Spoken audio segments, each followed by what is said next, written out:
Hi there, everybody. This is Carrie Hamblen, the CEO and president of the Las Cruces Green Chamber of Commerce, coming to you again with another one of our Zoom chats that we do with our members of the Las Cruces Green Chamber of Commerce. And it's a way to uplift what our members are doing, some of the great work that they're doing here in our community and services and goods and offers. And today we have Jonathan Boldt, who is the clinical director of Nexus Counseling Center. Jonathan, it is so good to see your face. I miss seeing your face. Good to see you again, Carrie. We It's hear it about out and about, but not often enough, right? We run Right, into each other. exactly. Now, it's been a while since we've chatted with you. I think the last time we talked with you was during the pandemic when really your work, holy cow. I mean, all of you who are providing mental health services to people during that time, your plates were so full. And thank you so much for that. How has Counseling Center expanded your services and your treatment over those past couple of years? The past couple years has been, we are on the move as growth, and growth. We've opened a second location that's even larger. We have 14 offices there. It's over on Idaho. Our primary location is here in the downtown area. And we've now expanded to a total of 29 providers, if I include myself in that are on board. So it's been a lot of growth to try to meet the very much the needs of this community, and we're doing it. We've expanded service wise, so we're larger. There's more offices, more providers. We've also, since that time, I think that we spoke last, have expanded into services for children. That was not something we Wow. offered before. I Mhm. brought on some registered play therapists, some marriage and family therapists that clinically, like, I don't deal with little ones, but we've brought on some therapists who do, because there's a real demand for that. And we've connected with FYI and some other of the youth Oh, good. organizations around. So we're doing a lot more family work, families with children, as well as direct services to kids. And something we've made some growth on, and we still want to make more on, is bilingual services. There's a Oh, big yeah. demand for that. I'm proud to say that we do have four fluent Spanish speaking therapists here on staff, and they are unfortunately always full. So I'm always looking to try to broaden that as well.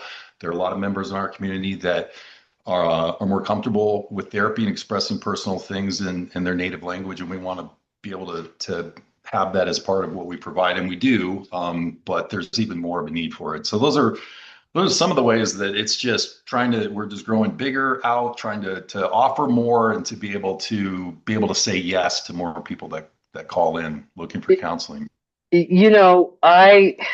one hand, I'm so glad that you're expanding, but then I'm really torn because it's showing how many people, and they're also accessing mental health services. But on the other hand, there's a lot more folks who are needing these services, so it's kind of like it's good to be able to do that, but it's heartbreaking in the same time. Hey, you said it. I often say, when they say we live in a provider desert, there's more people looking for services than there are providers to provide them. And I say it somewhat tongue in cheek, but unfortunately it's true. I said it's great for business, but it's not great for the community. Yeah. So I mean, part of me, I know what you mean. It's just the demand is there, and we're trying to fill it, and that part does lead to the growth. But at the same time, as a person that lives here in this community, I wish that wasn't the case, and that there weren't waiting lists out there, and maybe it was more competitive, and it wasn't so easy to grow so fast, because it would mean there's more providers to meet the needs. But that's Yeah. still the situation we're in. Yeah. Yeah, well, on the other hat that I get to wear, providing that behavioral health package, and funding for those resources, just because so many folks, really deserve to be able to live a quality of life. And if mental health issues are something that is really kind of bogging you down, you want to get the tools to navigate that. You touched on a little bit on the children's services, and I know this. It's certainly it's a different approach because you can't just say, tell me about your childhood and how that really messed you up, and how Yeah. a lot of things go back to our childhoods, right? And so with that, when you were looking to expand those services, um, were there criteria that you were looking for in terms of colleagues? Because you've also got Spanish speakers, which is certainly meeting that need as well. How do you approach those specialty areas really that are kind of not part of the norm? There are clinicians that definitely specialize in children. You're right. We use what's called projective devices. So instead of taking an 8-year-old and put him in a chair and saying, "Talk to me," that's where the art therapy, play therapy comes in. It's not surprising, but it's enlightening to watch if the kids engage in an activity and they're talking while they're doing it and they're drawing a picture of their family and how they're and what their house looks like. There's a lot of valuable information that comes, but it does have to be from an entirely different approach. So Yeah. most of the ones that specialize in kids work just with kids because it's such an entirely different modality. And that's why I say I love kids, but when it comes to therapy as a clinician, Yeah. I wouldn't be qualified to sit and be able to do that approach because I'm used to getting grown-ups and having them talk in the chair. Right. Well, it certainly takes a special creature to be able Yeah, to do that in all aspects because just, the variety of mental health issues that folks have, you really, I always wonder about my therapy friends, like, because I know that it's always good to have like a therapist to have a therapist because yeah, it's a heavy load. But you're really providing people with tools to navigate challenges that a lot of folks don't have to address and deal with that. You use humanistic psychology and cognitive behavioral applications, and can you kind of talk about that? Because I remember when you were going for this degree and for this right. education, way back. Um, and I'm wondering, like, what made you choose those kind of routes?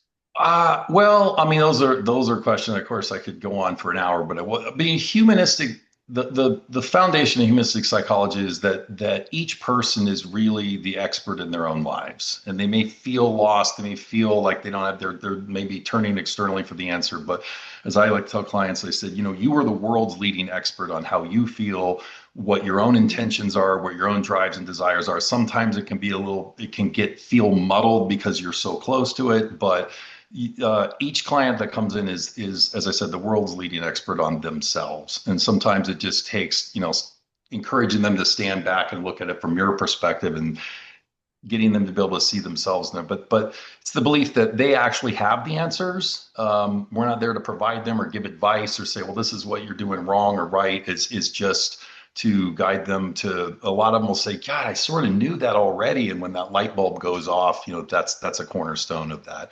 The sometimes then we'll weave in both. Sometimes an application is more appropriate for one client than the other. But the cognitive behavioral therapy, which is probably talked about the most. I hear it referenced in like Yeah. film and everything. It's kind of the flavor of the month, but it is sound science. And it's just getting to recognize how emotions can drive our behavioral choices and keeping them in check because intuition is important. Emotions are important. I like to tell my clients, I said, emotions make great advisors, but they rarely make great CEOs as far as the indecision. I love So that. I love yeah, that.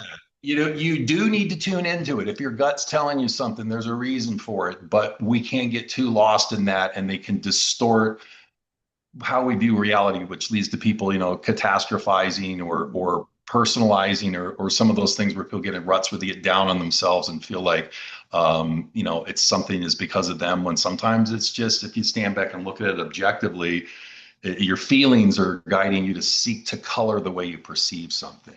Yeah, well, you're Uh, kind of giving your thoughts a different pathway to take than we're used to taking, right? yes. Yeah.